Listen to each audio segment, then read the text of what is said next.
मैं शून्य पे सवार हूँ, मैं बेअदब बेकुमार हूँ। से मारवाड़ की धरती नागौर को शत शत नमन।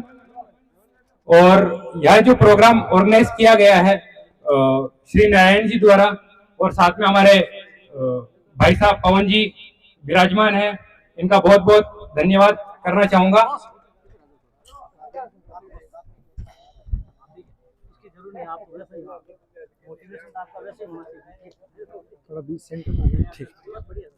ज्यादा देर तक मैं समय नहीं लूंगा आपका, है ना, 5 मिनट ही लूंगा। इस 5 मिनट में मैं अपनी जर्नी, साथ में मेरी माताओं की जर्नी, है ना, पिताजी की जर्नी, और साथ में जो भी मेरी बहनें हैं उन्होंने कैसे संघर्ष किया, इस बारे में बताऊंगा। पहला पॉइंट। दूसरा पॉइंट कि छात्रों या छात्राओं को इस समय क्या करना चाहिए। तीसरा पॉइंट कि अभिभावक जो है इस समय क्या कर सकते हैं और क्या क्या उम्मीदें उनको अपने बच्चों से करनी चाहिए।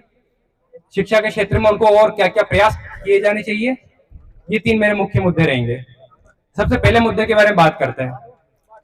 मेरी शिक्षा जो है किसी प्राइवेट स्कूल से नहीं हुई है, किसी बड़े स्कूल से भी नहीं हुई है। एक नॉर्मल भीलवाड़ा के जो सरकारी स्कूल होता है वहीं से मैंने अपनी प्रारंभिक शिक्षा, माध्यमिक शिक्षा और उच्च माध्यमिक शिक्षा ग्रहण की। इस पूरी शिक्षा के प्रोसेस में मैंने कई उतार चढ़ाव देखे। जब भी मैं डाउनफॉल का सामना कर रहा था या जब भी मोटिवेशन की कमी होती, तो मेरी मम्मी हमेशा मुझे कहते हैं कि बेटा टेंशन मत ले, समय है, निकल जाएगा। और साथ में जब भी कोई क्वेश्चन सोल्व नहीं होता या किसी समस्या का मैं सामना कर रहा होता, तो मेरी मम्मी हमेशा मुझे कहती कि ये मुश्किल है। मैं कहता हाँ। फिर मम्मी जी कहते हैं क्या ये गाड़ी खाली करने से भी मुश्किल है। यहाँ पे गाड़ी खाली करने का मैंने इसलिए परिप्रेक्ष्य लिया क्योंकि मेरी माता श्री जो है वो लेबर है, श्रमिक है एक। और साथ में जो पिताजी है मेरे, वो भी किसी सरकारी अफसर नहीं है, ना ही कोई गवर्नमेंट जॉब है, बल्कि एक प्राइवेट मैकेनिक है। मुझे गर्व फील होता है कि एक अगर लेबर और एक मैकेनिक का बेटा अगर आईएएस बन सकता है तो निसंदेह इस दुनिया में कुछ भी पॉसिबल है। सपने वो नहीं होते जो हम रात को देखते हैं, सपने वो होते हैं जो हमें सोने नहीं देते हैं। ये लाइन मुझे बार बार माताजी और पिताजी याद दिलाते हैं। जब भी मैं डाउनफॉल का सामना करता, पिताजी हमेशा मुझे मोटिवेट करते हैं। पिताजी कहते हैं बेटा तू करता रहे, क्योंकि सिविल सर्विसेज की जर्नी कोई आसान जर्नी नहीं रही मेरे लिए। आईआईटी से निकलने के बाद 2019 में मेरा आईआईटी कंप्लीट हुआ।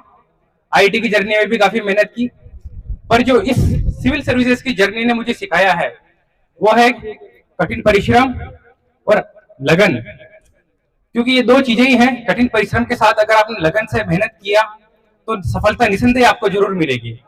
और सफलता की एक खास बात है कि वो देरी से मिलेगी, पहली चीज। दूसरी चीज कि वो जरूर मिलेगी। आपके सामने इसके साक्षात उदाहरण डॉक्टर पवन जी हैं, जिन्होंने अपने अंतिम प्रयास में आईएएस जैसे कठिन परीक्षा को उत्तीर्ण किया, और वो भी अभी आईएएस है, तो काफी अच्छी काबिल तारीफ है। तो इस दुनिया में कुछ भी पॉसिबल है। और साथ ही जब मेरा 2020 में प्रीलिम्स नहीं निकला, मैं काफी हताश था। पिताजी और माताजी का पूरा सपोर्ट था मुझे, मेरी बहनों का काफी सपोर्ट रहा। 2022 में मैं इंटरव्यू के स्टेज तक पहुंचा। मुझे याद है अभी वो डेट, 24 मई 2023 को इंटरव्यू का रिजल्ट आया, और रिजल्ट में ये आया कि भैया आप फेल हो गए हो। जो फाइनल स्टेज होता है वहां से मैं कुछ नंबरों से चूक गया। दूसरे शब्दों में यूं कहूं कि 2023 में मैं आईएएस बनने से कुछ मार्क्स से रह गया। काफी हताशा हुई, क्योंकि अगला जो परीक्षा है वो जस्ट 5 दिन बाद है। मैं उम्मीद लगाए हुए कि यार आईएएस मिलेगा, आईपीएस मिलेगा, पर 5 दिन बाद, 5 दिन पहले एग्जाम से पहले पता चलता है कि भाई हाथ में कुछ नहीं है, वापस से जीरो से स्टार्ट करना है। मम्मी को फोन लगाया, पिताजी को फोन लगाया, उन्होंने यही कहा बेटा करे जा, सफलता जरूर मिलेगी। खूब रोया। 24 मई 2023 का वो दिन था। वापस से मेहनत किया। 28 मई को वापस पेपर था, 4 दिन बाद। मैंने ये देख लो कि मेंटली तो मैं एकदम हताश हो चुका था, पर वही बहनों की बातें मुझे याद आती है। 4 दिन में जो है मैंने पढ़े तो इतनी नहीं की, लेकिन मेंटली में काफी स्टेबल हो गया कि कुछ भी हो मुझे ये अटेम्प्ट निकालना है, ये अटेम्प्ट क्रैक करना है। प्रीलिम्स दिया अच्छे से। प्रीलिम्स क्रैक हो गया और मार्क्स इतने अच्छे थे कि इंडियन फॉरेस्ट सर्विसेज का भी प्रीलिम्स क्लियर हो गया, जो कि जिसके कट ऑफ 20 मार्क्स ज्यादा रहती है। मेंस लिखा, मेंस काफी अच्छा गया, ऑप्शनल का पेपर अच्छा हुआ। और जब इंटरव्यू देने पहुंचा तो 5 मिनट पहले मम्मी से बात की कि मम्मी अब जा रहा हूं। मम्मी ने कहा विजयी भव है। बहुत अच्छा लगा, इंटरव्यू दे दिया और परिणाम आपके सामने है। आज जो हूं,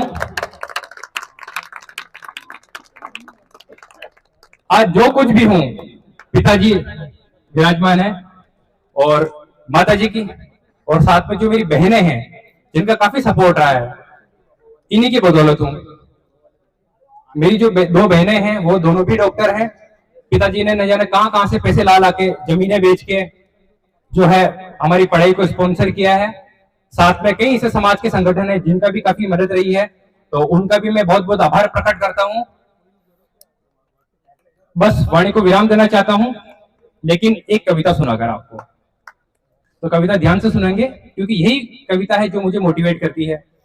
मेरे जो नोट्स हैं उसके मैंने स्टार्टिंग के पेज पे मैंने ये कविता लिख रखी, ताकि जब भी मैं अपने नोट्स को रिवाइज करूं या कुछ भी पढ़ने वाली सामग्री को रिवाइज करूं, वो लाइनें मेरे दिमाग में रहे हमेशा। तो चलो ठीक है, सब ध्यान से सुनेंगे।